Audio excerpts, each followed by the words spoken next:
Hello mga kabayan, ito na naman ang inyong Junjun at meron na naman po tayong mga videos na kung saan tayo ay magre-react, magko-comment. So ayan na nga po, medyo nag-iinit na ang ulo ni VP Inday Sara. No? Kasi nga naman po,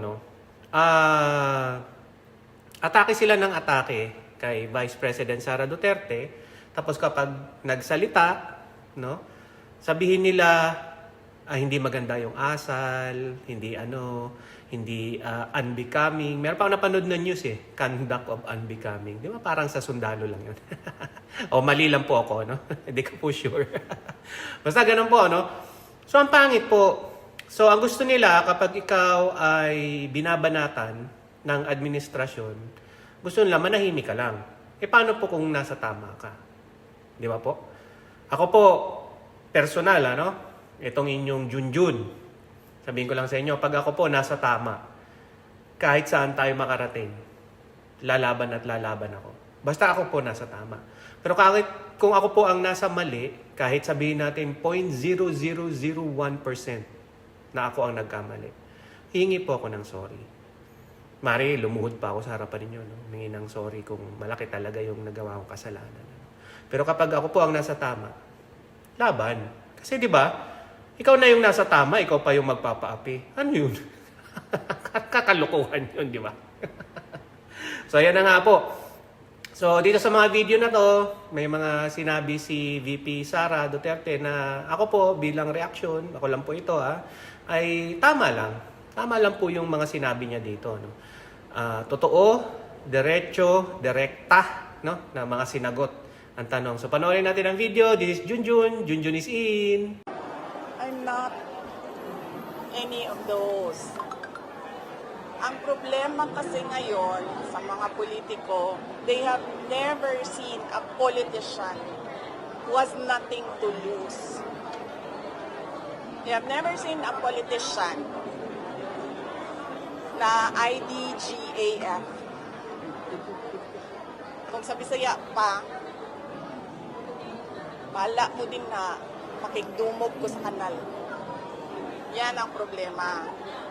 Kasi, I am not like them.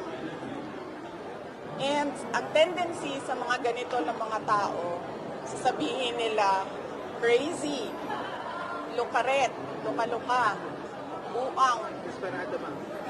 desperada. Bakit daw ako desperada? I am Vice President of the Republic of the Philippines. I am not going anywhere. So anong ikakadesperada ko? Diba? So yan yung problema dyan. Yan yung problema nila. Because they've never seen anything like Sara Duterte. Hindi ako maareglo.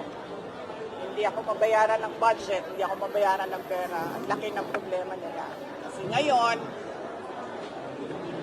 ayaw ko na umahimik. Noon, walang nagsasalita kontra sa administrasyon. Ngayon, merong isang tao sasalita. Psychiatric, neuropsychiatric exam. Wala akong problema doon. Game tayo. I will call that neuropsychiatric exam. Pero, let us make this an election issue. Yung young guns, I am sure kasi young sila, magpapa-re-elect pa yan. They are running as re-electionists. So, ang gagawin natin, 2 tests sa akin. Kasi sinasabi nila, daw ako, unstable daw ako. Paningin ko naman sa kanila, unstable din sila. Diba? Kasi bakit? Aatake sila, pag sumagot yung inaatake nila, nagagalit sila. Tinatawag nilang unstable.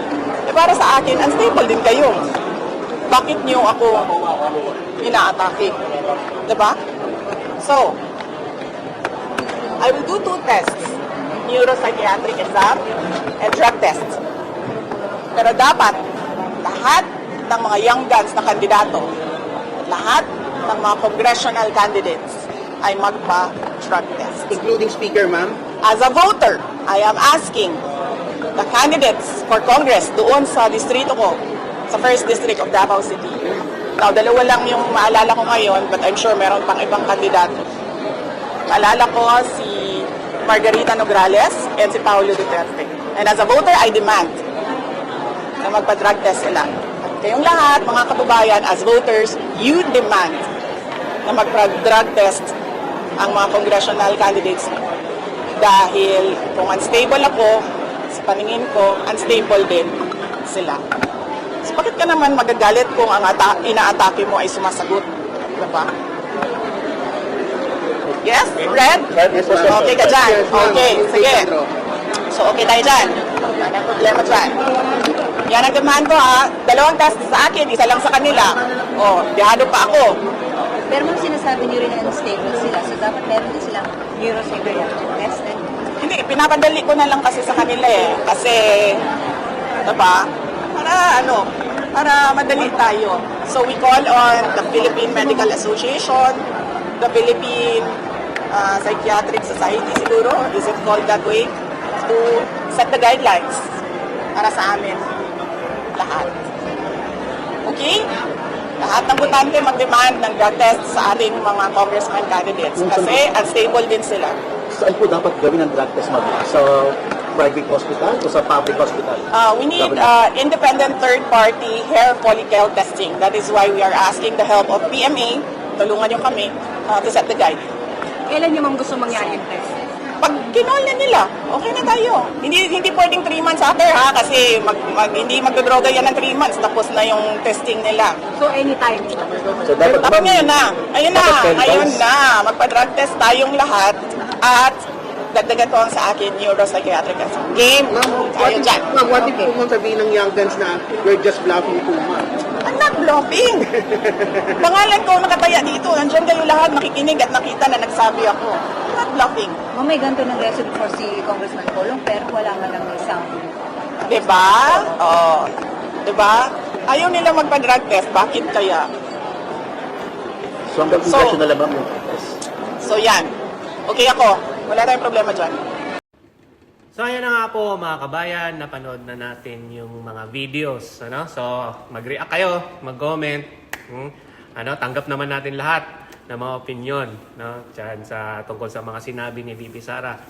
So ang reaction ko po dun sa video niya na nagsasabi siya na yung nga problema ng mga politiko ngayon, no?